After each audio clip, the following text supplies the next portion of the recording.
Well, hello again. We are here at Roland's Reviews. And it seems as if you guys will just not let Dr. Hairston go.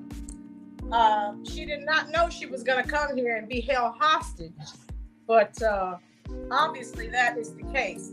But obviously when you're sharing good information, people, it warms your heart to know that people love learning as much as you do. And I'm an educator, Dr. Hairston, you're an educator. So, when people are soaking up the information, I'm just like, oh, yes. So they're coming in, the usual suspects. How you doing? Sugar Daddy, Chef is here. My partner in crime, of course. Daniel's here. Reese Cup, Lucinda, they're all coming in now. Okay. B Sugar, how are you, dear? So again, Dr. Hairston is giving us time out of her very busy schedule, and she's sharing more information with us in reference to reparations. How you doing, Donna? In reference to reparations for African Americans, Black Americans, whichever one you choose to use. And I was doing some reading, and I looked at some videos on YouTube. And this is very, very interesting because I've heard for years about reparations, but how you doing, Gino? Gino's here. And, I've always thought in the back of my mind, nothing's ever going to happen. But never say never. Little did I know there were people, in the background, unbeknownst to me, and I'm sure, several of you, people are actually working to make this come to fruition. So if you haven't seen the prior videos with Dr. Hairston as she talks about her work and things she's doing, please go and check them out. All right. She has some good information, and it may ultimately wind up affecting all of us. Okay, so let's hear what she has to say. How you doing, Jamal? You know how we do. Type your questions in the chat section, and I'm keeping up with your questions. And then I have some little facts that I'm going to go over in reference to reparations for African Americans as well. So Dr. Hairston, again, thank you for gracing us with your presence again. And I was reading something about you've been talking about the disparities. Okay. And,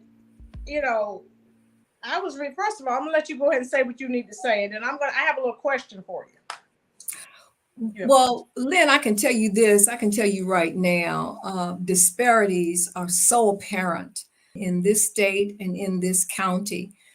Each of the municipalities around the country does disparity studies as it relates to contracting on a local basis for minority businesses, women and minority businesses, Black women, right. Businesses as well. And every time we do those minority studies, the result is pretty much the same.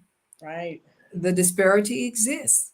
We are not getting the lion's share of the contracts. Therefore, if you're not getting the lion's share of the contracts, you're not making the revenue that it's going to take for you to be able to grow and expand your business.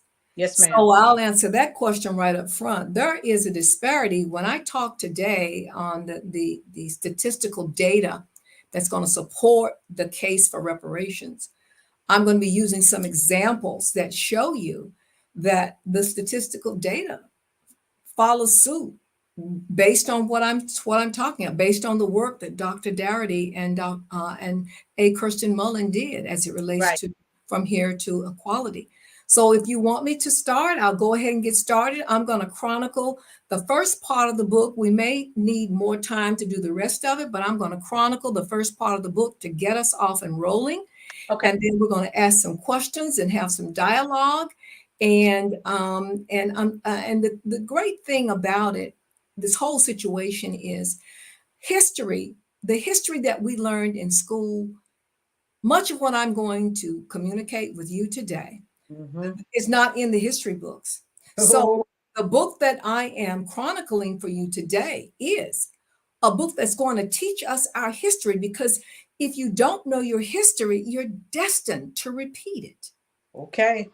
So if you're ready, I'm ready, and I'll get rolling, and we'll just kind of roll with it and see where we go and Okay. what happens here. Okay. Yes, ma'am. So I was reading. I told you I'm an avid reader. I love reading. And you tweaked my interest even more with everything that you've been talking about. And I was reading that the average white family has roughly 10 times the amount of wealth as the average black family. And we've always been heard the old adage, pull yourself up by your own bootstraps. When, if the truth be told, we it was an even playing field. So could you please address that? Yes, you pull yourself by the bootstraps when you don't have any boots. How can you do that? How can you do that? You see, what has happened here as it relates to this book that I'll get into in just a minute to fully answer your question. White America has been privileged to the inheritance that was passed down through generational wealth as it relates to land. Folks, owning land is the springboard to wealth. And when we came over here as abductees and later abductees from our motherland, later as slaves, we worked for the white America. We worked and we grew the U.S. economy. We were not able to participate in that in any way, shape, or form. And then when we were able to participate based on President Lincoln and his efforts after the Civil War, once he was assassinated, that 40 acres and a mule was pulled right out from under us. And even people, freed men, if you recall, prior to President Lincoln intervening, they had land. But when Johnson took over after President Lincoln, who he said that he was going to follow suit with what Lincoln had promised, but so many times now and in the past, we are promised something that doesn't follow through. And in those days and times, when Black people tried to build their communities, they were either burned down by our white counterparts because they were destined to keep us in slavery. Because we made their lives very, very comfortable. And let me get into. Can I go ahead and get into the book now, Lynn, or do you have another question, or how do you want to do that? I do have another question. But, okay, go ahead. And I had a coworker. So, all of us have different experiences. And I have a coworker, she's Caucasian. And she made a statement that, and we weren't talking about reparations, we weren't talking about anything like that. She was talking about how, when her children went to college, and I've heard this from other, Caucasian people, they get angry because they're like, well, we make too much money, so we can't get any assistance, when our children go off to college. And so they get angry because maybe African Americans get Pell Grants or whatever the case may be as it relates to obtaining a higher education. Even with that, white college graduates have over 7 times more wealth than Black college graduates. So how would you address a Caucasian member of your community who makes that statement? Because that's really the feeling. It may be the feeling, and it's going to be substantiated by the numbers that the statistics that I share with you in just a moment. Right. But the bottom line is, you've got to remind white America that they got a 344-year head start. They are still reaping the benefits from what was given to them from the past, from the handed down from their descendants, as you're going to see in just a minute when I get to that point.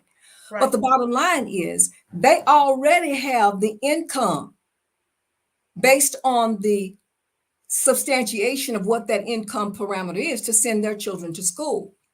But you always have to remind them that, a lot of times you'll hear that, and this is on the same vein that you're talking about. Well, I didn't have anything to do with slavery.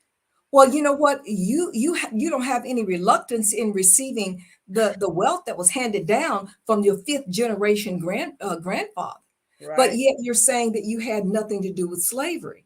Okay. So many times this is about the wealth that was handed down and gifted to descendants all the way down the line.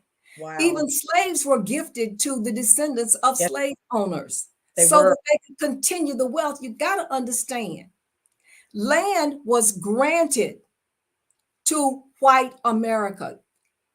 People will say to you, oh, I work for this, I work for, they That's may be working now for that.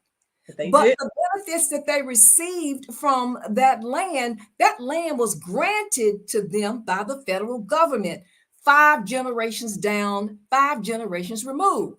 So you must know your history to be able to be grounded in the fact that when you ask these questions, you can take them to a place to show them that this actually occurred. What I'm telling you is not something that somebody's just talking. This is a historical chronicle of the turn of events from slavery to Jim Crow to current, what is happening currently. Yes, You ma'am. must have them remind them of all of that which has been taken away from us. Anytime we try to build our communities, whether it was Rosewood, whether it was Okeechee, whether it was the Wilmington Massacre, whether it was the Oklahoma massacre, all of those times when we attempted to build our own Wall Street, that was taken away from us by virtue of the fact that whites decided that we weren't entitled to what we had actually worked for, and they proceeded to burn it down each and every time. They would start some sort of a mayhem, rumor, what have you, start this agitation between the races, which is happening now. Right. And all the result of that was Black people out there trying to defend their property with no one from law enforcement, with no one from the government attempting to come in or step in to help. Right. Right. But let me just share with you this book, From Here to Equality, Reparations for Black Americans in the 21st Century by William Darity and Kristen Mullen. This is a compelling work that brings to life the compelling history that actually makes a case for reparations. Reparations through research that accurately and precisely tells our story. Yes, ma'am. If you miss this book, you miss a lot. Wow. Let me share with you. Yes, Chapter ma'am. 1 outlines the movement that defines reparations as compensation for all the damages from America's broken contract with Black people. During the 20th century, there were numerous attempts which tried to have Black folks receive justification for this, and it didn't occur. Example, in Chicago, which was one of the 25 cities that erupted in violence in 1919, known as the Red Summer. That's right. Black veterans returning from World War I were totally frustrated to find upon returning home, there was routine attacks from whites and was continually denied full citizenship in the U.S., even after fighting in the war. Yes. For example, on July 27th, 1990, Spring Lake, Missouri, a young person drifted over into the whites only section, and white people actually stoned him to death. There were eyewitnesses that came into play, but the police wouldn't help out. They identified the perpetrators. They wouldn't help out. I remember that. I read about that. From the weeks of rioting, 25 Blacks and 13 whites were killed and over 537 people were injured. Yeah, I remember that. These events prompted Chicago as the first state as the first city to establish a commission on race relations. But to no avail. Deaths of blacks just kept on happening. Yeah. At the hands of white folks who continued to be pervasive in their attempts. This chapter focuses on the violence leveled against black folks on every turn. Right. Okay. There were many attempts at reparations made, but each time we came up against receiving nothing at all. Continue to have our communities burned, continue to have riots, what have you, vandalism by whites, yet whether you talk about Tulsa, whether you talk about Rosewood, Okachee, Wilmington massacre, there are dozens of others. Every single time Black people tried to make a life for themselves, whites decided that because of their supremacy, they were not having it, they were not going to share it. So what did they do? Burned it down. They burned down our dwellings, burned down the fruits of our labor. Yeah, exactly. Look, America must acknowledge its root in the slavery empire. Yeah. And in doing so, they must apologize for it and work on some plan of compensation. Right. Okay. Not only an apology, but repent, repair, and remedy the wrongs leveled against Black Americans. The wrongs leveled against Black Americans. You see, companies like J.P. Morgan, Lehman's, Tiffany's, New York Life, who insured the slaves. Yep. All of these companies got wealthy from the direct labor related to slavery. Exactly. In working in the cotton fields.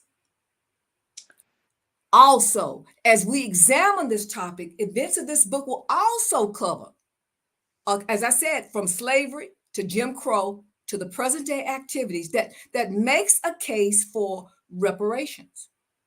Okay? Here you got chapter 2, the myths of racial equality. This is where all the quantifiable data come in. First of all, we have America urging other countries to face up to their past wrongful deeds.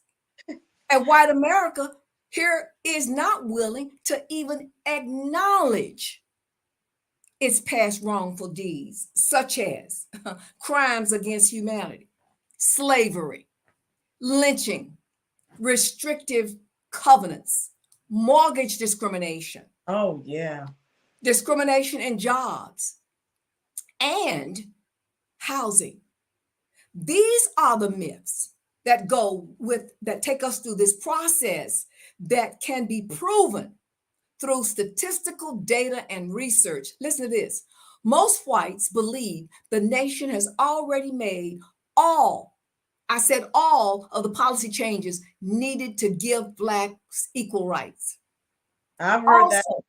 Whites believe Blacks are treated fairly in their interaction with law enforcement. Now, we all know that is not the case. Right. Whites do not believe that racial discrimination exists as a barrier for Blacks to succeed. These statistics are not without a few stereotypes on our part. Okay, we as Black folk, we stereotype our own people as well. We do. We have said that the lack of motivation is the lack of wanting to work hard. Now that's not true. We're willing to work hard. Hard work is warranted, but you know what? A 344-year head start helped to build the wealth through inheritance makes a huge difference. A huge difference in the sustainability of a people. Dr. Hairston. Yes. Before I forget, It's so ironic. The statement that you made, that we've been accused of not wanting to work or we're lazy. But isn't that how we wound up in slavery? Wound up doing work that they didn't want to do? Indeed. Okay. Indeed. And not only did it wind up doing work they didn't want to do, the work that we did helped them to lead the elite lifestyle that they were able to lead, because we took care of their children, we cleaned their houses, we washed their clothes, we did all of the labor that they didn't want to do. And they were to give that up, they were going to be kicking and screaming because they weren't going to do it.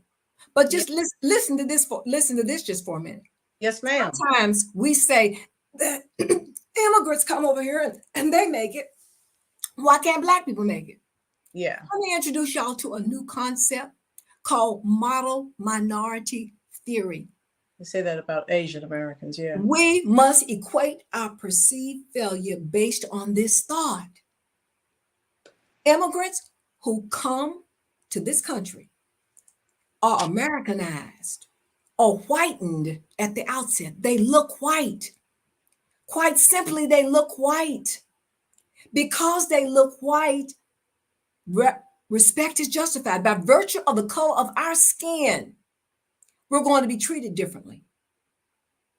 Okay? When considering immigration, there is something called hyper selectivity and hypo selectivity. Hyper selectivity simply means that the immigrants was drawn from the upper strata of their home countries. Population, which makes it easier for them to get into this country because they have something to offer. Hyposelectivity is a condition where immigrants are drawn from the lower educational strata. They are less worth their keep, if you will. Attainment is the educational attainment is the marker here. Gauging this is based on their ability to produce. Now listen to this one. Small wonder why the folks from Haiti might be turned away by virtue of the fact they come from a country where they're from the lower strata. Right. And they're going to have to be a weight on society, if you will. So basically what they're wanting the higher educated, those that are more productive. And another thing that is apparent is the fact that many of these countries have family holdings that they're able to give these immigrants financial backing or capital backing as it relates to their ability to be able to start a business. Therefore, they're not having to go to the federal government or go to banks to get that capitalization, because they're getting that capitalization many times from their home countries. Does that make sense? Yes, ma'am. See, here's the thing. You cannot deny or refute the research. Everything that I'm giving you here is based on research. This is not something that Dr. Darity is just talking off the top of his head. Right. He is using the information from the Pew Institute. For those of you who do not know, the Pew Institute is the gold standard of market research. So if you ever done work in your master's degree or undergraduate degree or what have you, basically that is the gold standard, and that's where all the research comes from. So everything I'm saying here is not anything that's just hearsay. Right. It is fact. It is quantifiable data. Just to give you an example, Japanese immigrants were screened before they came over to ensure that they would send their best and their brightest. The sole reason was because the sole reason that our country placed the Japanese in concentration camps after Pearl Harbor was because they wanted to seize their assets. Yeah. So you have a group of people who simply just take what they want. Right. Not out of, not out of obligation. They just take what they want. And the bottom line is there was nothing to stop them from doing that. But the Japanese, unlike us, received reparations Right. for their unjust treatment. They did. See, everybody has received some kind of compensation except Black people. Right. And every time the question comes up, you have all of these hardships or mechanisms, difficulty in mechanisms as it relates to distribution of monies or wealth to Black folks as it relates to how they're going to be able to disseminate the benefit from the reparations.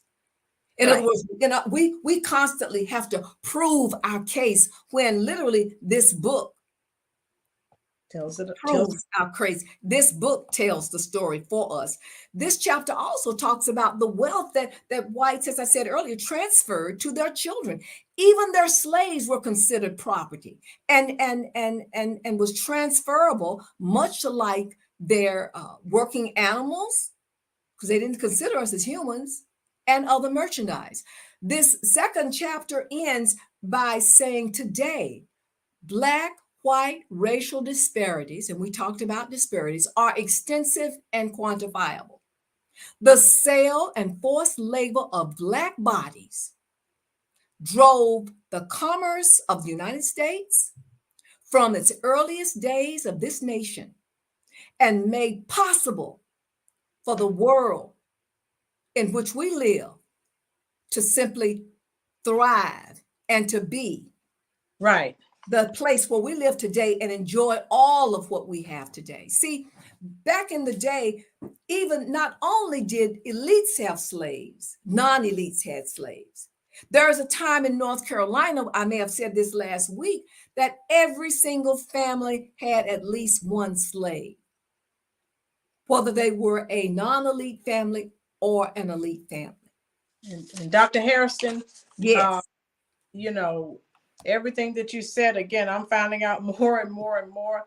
And in 1860, it stated that over $3 billion was the value. And I know you've done this in your reading and research. It was assigned to the physical bodies of enslaved Black Americans to be used as free labor and production. And then in 1861, the value placed on cotton produced by enslaved Blacks was $250 million. So if you fast forward to 2016, and the average for white families, the average median income is $171,000. The for the Black family, the median family income is $17,600, and for the Hispanic families, the median number here is what, 20,700, the average median income. So again, everything that you're saying, you know, folks, she's telling you the truth. And I don't know how many of you have read up on this or seen any videos or heard any information about this other than what Dr. Hairston has shared with us. But Dr. Hairston, I know you're familiar with the fact that some of our Ivy League universities, Georgetown, Princeton, they were able to sustain themselves through the sale of slaves. So now they're talking about, you know, possibly some college tuition, you know, to a 2 or 4 year. Examples of possible reparations that they were thinking about for helping descendants of enslaved Black Americans was tuition assistance. Something else that was kicked around, student loan forgiveness, down payments for grants on housing, revitalization grants, business grants. So again, there was a special, I forgot what show it was on. It was probably, it wasn't Dateline, but it was one of a similar show. And they were talking about how these Ivy League universities, and Duke University here in North Carolina, I think they were even talking about something. So all these old skeletons are coming out of the closet. And again, when you hear people, like my coworkers, saying, well, I make too much money and I have to pay for my children to go to college, and they're angry.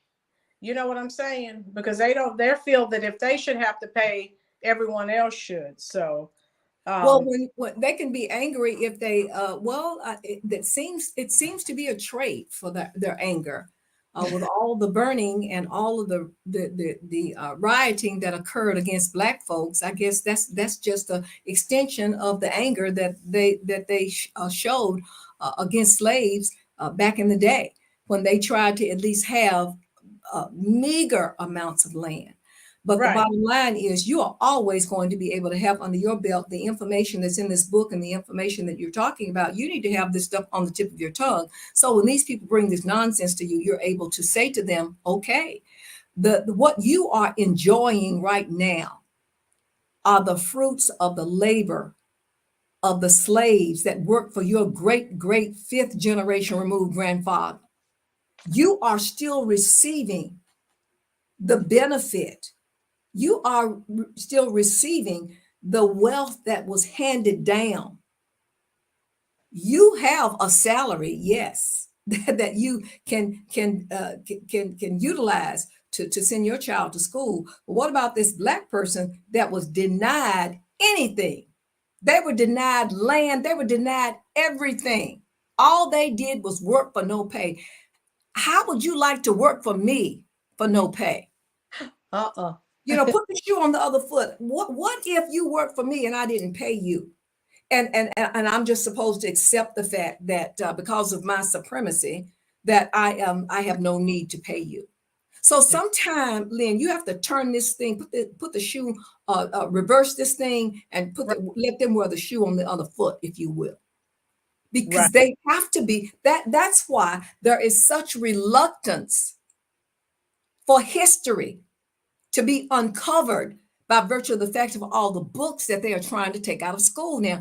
Do you know that there was a time when the Daughters of the Confederacy actually rewrote history and tried to teach the children that the Confederates won the war? Oh, yeah, I read about that. And it's the bottom line is, literally, the Union actually won the war, but the Confederates won the battle, and they're still winning the battle right now with all the gerrymandering and all of the kinds of things that they're doing to try to suppress the vote, to make sure that their party stays at the top of the political spectrum. But we must, I cannot say enough, we must register and vote. Let's stop this. This is literally a two-party system. I wish we did have a third party, but we don't have the luxury of having that.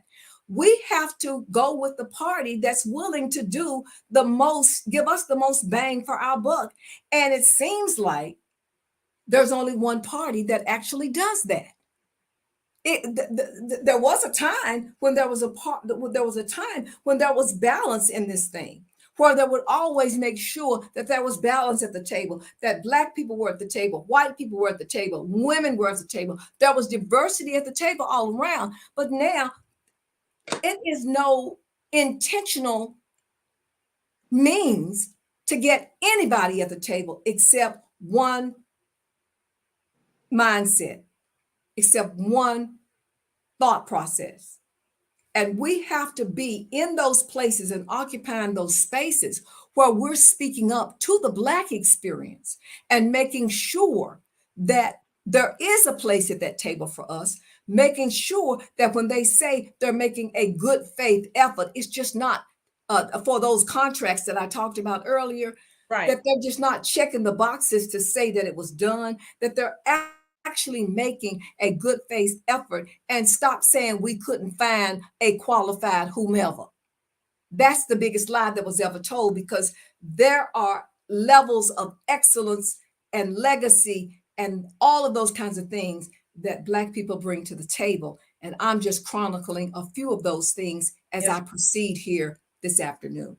And you know what, Dr. Hairston, I was talking to another coworker, and we were talking about, we know about the incidents of Black males and the incarceration rates, and even when they get out and they've done their time, they're still unable to, get a job, find decent housing. So it's like, they say one thing: once you serve your time, you're good, but you're really not. And I had a conversation with a coworker, and we were talking about what happened a few years ago with someone who used to work for our county, and he was Caucasian, and he went to jail for a few years.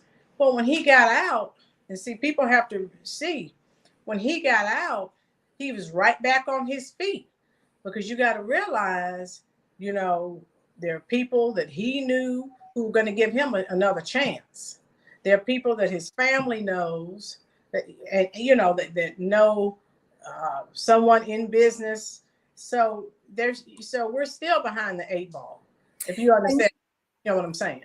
Yeah, and Lynn, there is just a different standard for Black people. I was just reading an article that looked at the parallel between Barack Obama, Jackie Robinson, and Ketanji Brown, and they always have to keep cool, calm, and collect. No matter how much insulting kinds of things have said to them, they dress impeccably, the whole 9 yards. There is just a different standard for Black people in this country, and if you know what you're faced with, you really need to understand how to proactively work that system in your favor. But I'm going to say this: there is another publication called the ISIS Papers, and ISIS is about that's not ISIS like the ISIS that we know, but the ISIS about Greek goddesses. And this paper is a chronicle of the fact that we are doing exactly what white America is doing, because we are fostering, we are supporting the supremacy that exists because of all the kinds of things they put out there for us to avail ourselves to, whether it's drugs or guns or all of these kinds of things that have a tendency to send our Black men to prison. They want them to either be in prison or deny them jobs, take the father away from the Black family that sets the children up for failure. It is an institutionalized structure. It's an institutionalized pattern that unfortunately we are falling into the trap, because their ultimate goal is to preserve white supremacy by any and all means necessary. Right. So you get what I'm saying? The actions that you see occurring, we are doing exactly what the psychologist that wrote this book, her name escapes me for this second, we are doing exactly what she predicted that would be happening. So what we've got to do is look at this thing from the perspective of stop falling into this trap that they have set. Use education to your benefit. Use the Pell Grants and all of these kinds of financing plans to get an education. Use our professional image and our impact to get the things that we make, the strides that we need to make as a race, and try not to fall into this institutionalized trap that has been set for us. I'm not talking things just from hearsay. I'm not talking this just to be saying something. There is documented data out there that supports exactly what I'm saying. And the good thing about these books that we're reading, this is not the authors themselves speaking. These are authors that have taken the research that have come about and compiled that research, compacted that research, and put it between the pages of the books to educate us and that education should be a barometer for how we should proceed moving forward. Knowledge is power. And I know that's an old adage, but knowledge is power. And knowing and providing your direction from the tools at hand, like From Here to Equality, like the ISIS papers, like other kinds of publications and periodicals out there, gives us a chance to be able to plan our strategy and work our plan as a race so that we all can become the citizens that our forefathers anticipated us to become. Yeah, we were 344 years behind. We should have reparations for that. And HR 40 that is being under consideration now is really not doing that. That commission, if you look closely at what's happening under that HR 40, the commissioners were asking for more compensation than they were calculating that the descendants of the slaves would get. Right. That's going to end up being self-serving. It's not going to benefit us. So many times that's the way this system works. There are programs and what have you that are for the benefit of Black folks, but the people who administer the programs get the benefit. Everybody gets the benefit except Black people. And that's why it is so important to use this data that we're talking about to make sure that we have a quantifiable research reason and a method of calculation. As you get further in the book down to chapter 10, 11, 12, it shows you how that calculation should take place. So now there should be no question, because the biggest question, as I said earlier, was the fact that, oh, how do we calculate it? Who gets it? All of that has been worked out in this book. Oh, wow. So there's really no reason, there's no excuse for Black Americans not to be compensated in the form of reparations. Oh, wow. As other races were. The Jews, the Japanese, the American Indians, all have been confiscated for the atrocities that occurred to their forefathers. We are the only victims, if you will, that have not been compensated. And the time is now. Like Martin Luther King said, there is no time better than the present time to do the right thing. Her name is Frances Cress Wilson, the woman that wrote the ISIS paper. Frances Cress Wilson. Thank you, all please get that book and read it. Get it and read it, because it chronicles exactly what's happening. As I read it, I said, oh my God, this is happening right now. This woman wrote that book back in what, 1990s or before? Yeah. And it's happening now. Let me just chronicle chapter 3 real quick. Okay. And then chapter 3 talks about who really reaped the benefits from the fruits of our labor. All the nation's wealth from the very beginning depended upon the exploitation of Black people. Cotton picked by the slaves created the foundation on which New York's economy was created.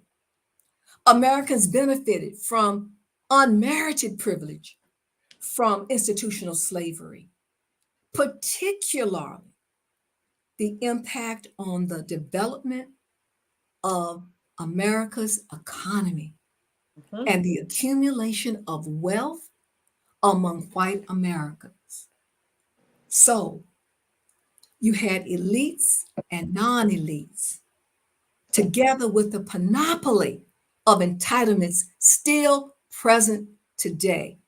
That figures into this reparation calculation. Slave-grown cotton was the national currency that seeded the growth of several American cities before the Civil War between 1821 and 1860. And New York was a major importer of cotton. I mentioned earlier about New York and about those names that were synonymous to New York, Tiffany's and Lehman Brothers, and Yeah. all of those benefited from slave labor. I think, Lynn, you talked about the colleges. Those colleges were built. Duke Yep. University, Yep. Chapel Hill, all these colleges were built off the backs of slaves. Yeah. Other than cotton, then you have the sugar cane harvested from the slaves in the islands. Yeah. Many times it was transformed into molasses and rum. And of course, the rum, this stuff was imported north, and many African chieftains traded slaves for barrels of rum. Yep. So you had the chieftains that were complicit in helping those slaves get to this country. So many opportunities for whites to benefit from slave labor, to live the elite lifestyle that I talked about. And they had no intention of giving it up. As again, whites even left their slaves to their children in their wills. They even bought, sell, and traded the slaves. Even in this trading, paid for the higher education that was afforded to the elite whites. Slaves were exploited at every turn. They were. They were. In 1793, they actually cleared the land for one of our public universities called, as we all know, the University of North Carolina at Chapel Hill. Oh yeah. Sugar Again, daddy. slaves built that university. As a matter of fact, slaves were beholden to many of the folks' children that attended these universities. These children were assigned a slave so that they could have their clothes washed, their meals prepared, every single thing, everything in their heart's desire. The slaves achieved that because they were at their beckoning call. Facts. These are facts. These are facts that cannot be denied. It's facts that they want to hide. Just another point, when the railroads were built. And of course, those railroads were built off of chain gang labor a lot of times. Before the braking equipment was actually appropriated for trains, the black slaves would run atop the trains and drop a pin down between the trains to cause those trains to break or to stop. Many slaves lost their lives in doing that. But get this, once the braking systems were created and mechanized, all of those jobs for braking the trains, those jobs were given to whites. You see, the word given continues to surface. I've said given so many times as I've talked to you this afternoon. Now you connect the dots. Who was really given a break? Who was really given a free ride from day one? Wow. Wouldn't you know it? This As is deep. per usual, Black folks paved the way. Deep. Black folks paved the way. When the danger is gone, we're put in front of the firing squad, if you will. But when the danger is gone, who steps up to take over? Right. Who steps up to take over? Yep. So that's how it's always been. See, that's how it goes. Right. And this is in every aspect of our lives. wow. This is such a deep conversation. It is a deep conversation, and it is a conversation that needs to be had. And I'm going to say to if anybody comes up to you, like your coworker, talking any kind of nonsense like she was talking, yes, ma'am. You need to say, I will not entertain this conversation until you read your history. Yes, ma'am. Woo! Everybody out there listening to me under the sound of my voice, if anyone starts a conversation on reparations and starts talking nonsense to you about what we've got, what we don't have, listen to me for just one moment. The first way you respond to that is you seem to have no problem at this moment receiving the benefit that's been handed down to you by your fifth generation grandfather, fifth generation removed grandfather. You're still reaping those benefits. Oh, yes. We had, that was handed down to you from land and property, where slaves were traded just like you trade stock on the stock market. They were traded, bought, and sold, just like property. So when you go and read your history, then let's sit down and have a educated conversation. Okay. If you want nonsense to flee, challenge nonsense.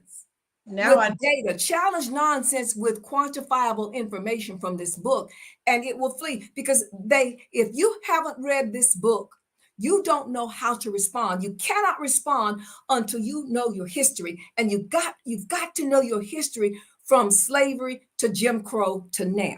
You can't start at any point in between, because the information builds upon itself, generation after generation after generation. Just like their wealth has built upon itself, where they are able to hand that wealth down to the generations now, from way back from the fifth great grandfather, fifth generation removed. Yes, ma'am. That's the same kind of wealth that they are receiving benefit from today. This has been a deep conversation, folks. I have thoroughly enjoyed it. Brian says, preach facts over feelings. That's exactly what Dr. Hairston is doing. And we have thoroughly enjoyed Dr. Hairston's enlightenment. And we definitely want to go ahead and take this time to invite her back again to the Rollins Reviews. You know what? The thing about it is, the young gentleman just said, facts over feelings. Let me say something to each and every one of you. You must give yourself permission to control your narrative and talk about your narrative from your Black perspective. Right. See, you're Black. Nobody can talk about the Black perspective except a Black person, because they have not lived what we live every day. Right. So sometimes you find folks trying to lecture you on different topics, but you know what? You can't lecture me on Blackness, because I live it every day. Right. And we undergo those challenges every single day. Yes, ma'am. So save your breath. Don't talk to me about what the experiences that I have each and every day. But one thing we can do is control our narrative, and we can allow folks to say to us only what we want them to say to us. Because if someone brings something your way and you say to them, I'm not willing to have that conversation at this moment. I have no desire to marginalize or minimize anyone today, not you, not me, not myself. Right. Not myself or not my people. So we have a tendency sometimes to communicate these stereotypical views that we have in our own mind. We do. And we're fueling the flame with others by these stereotypical views that we're talking about as it relates to our people. Yes, ma'am. If you have an opinion and it's not a positive opinion, I'm going to ask you to keep it to yourself. Facts. Don't even communicate. Don't even put it out there in the atmosphere. That's right. Speak as though it were. Right. Yes, ma'am. Okay. Many of us today are where we are because we believe what I'm going to paraphrase this as Oprah Winfrey says, we are where we are today because of everything we believed. Think about that. We are where we are today because of everything we believed. And if you believe negativity about your people, if you believe something that is not, and you're believing it just because it's your mindset or your experience, Look up the data. Quantify the data. Yes, ma'am. Look it up. Look it up. It's real simple. Don't speak before you have the facts. Don't make assumptions about a person. Don't make assumptions about the lifestyle of your brother or sister, because you don't know what they've been through. Sometimes people will look at me and say, "Oh, you've got it all." You don't know my story. Right. Preach. You don't know how I struggled, the blood, sweat, and tears that it took me to get to this point. All you see is what's happening now. Right. That's why it's so important to go from slavery to Jim Crow to now. See, you can't just look at what's happening now. A few Black people are doing well, but collectively we're not doing well. Collectively, we're and not. we could do even better if we had that 300. If they hadn't had that 344-year head start. Your facts. So all I say to you is don't entertain this nonsense that these folks are talking about. Bring it, when you bring it to me, bring it factually. Yes, and we can have a conversation. That sounds good to me. On a lot of this political stuff that we're talking about. We're just talking what we see on Facebook or what we see on the social media. Know your facts.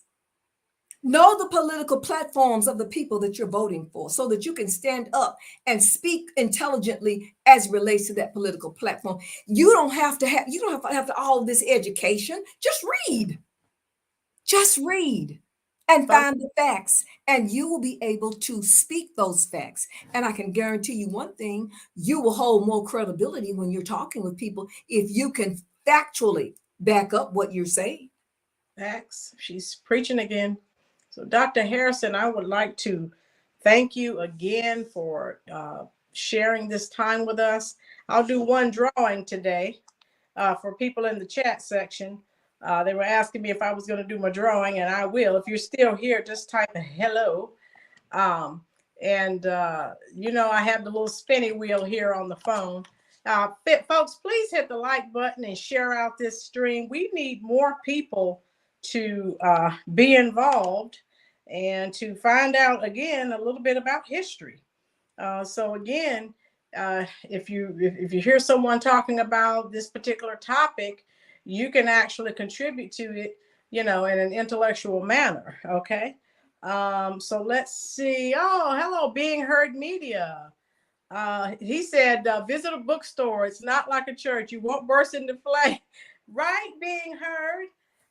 So I'm going to go ahead and spin the wheel. And here we go. Roland's Reviews. Okay. Being Heard, I'm going to go ahead and add you and everyone else that's here. Now, remember, to win, once I end the live stream, you have to leave a little comment up under the video. YouTube takes a few moments to process the video. If you've never won before, then that means I don't have your Cash App info. So you have to send me an email. My email is up under every video in the description box. All right, so I'm going to go ahead and spin the wheel, and I'm going to let you know who wins. So remember, all you need to do, if you win, is leave me a comment in the comment section. Once the video is done, Avant is not here, so I'm going to spin again. See who's going to win today. I do this Dr. Hairston every Sunday usually. Daniel, are you still here? Daniel was the one asking if I was going to do the drawing. All right. Daniel, you know what to do. When the video's done processing, go ahead and leave me a comment. Let me go ahead and do another drawing. Let's see if we can get another winner today. How about that? Now, next week is Mother's Day. I'll come on for a few minutes if people want to come share their fondest Mother's Day. John's not here. Fondest Mother's Day memories. I'll just come on for a few moments and talk. I know most people are going to be with their mothers if their mothers are still here. Janice, I don't think is still here. All right, this is the last spin. Let's see if I can get one more winner for today. Let's see who is going to be the winner. Being Heard Media, your first time here and you won. Perfect. All right. So Daniel, Being Heard Media, wants the oh yeah, I have the for my winners, I have something. 1 and 2. All right. So soon as I end the live, give YouTube a few moments to process the video and just leave me a comment in the comment section telling me what you enjoyed about this video, what you would like Dr. Hairston to discuss the next time she comes to the Roland's Reviews YouTube channel. So thank you everyone for being here. I enjoyed you all. Thank you for taking time out of your busy schedule to spend it here with us, and we all appreciate it. So I'm waiting for my winners, Daniel and Being Heard Media, to hear from you. I Love Weed and Sugar Daddy and Lola. I'll see you guys over at Mark Holmes Live, okay? So thank you, everyone. Enjoy the rest of your Sunday. Thank you so much. Thank you, Dr. Appreciate it. Bye-bye. Bye.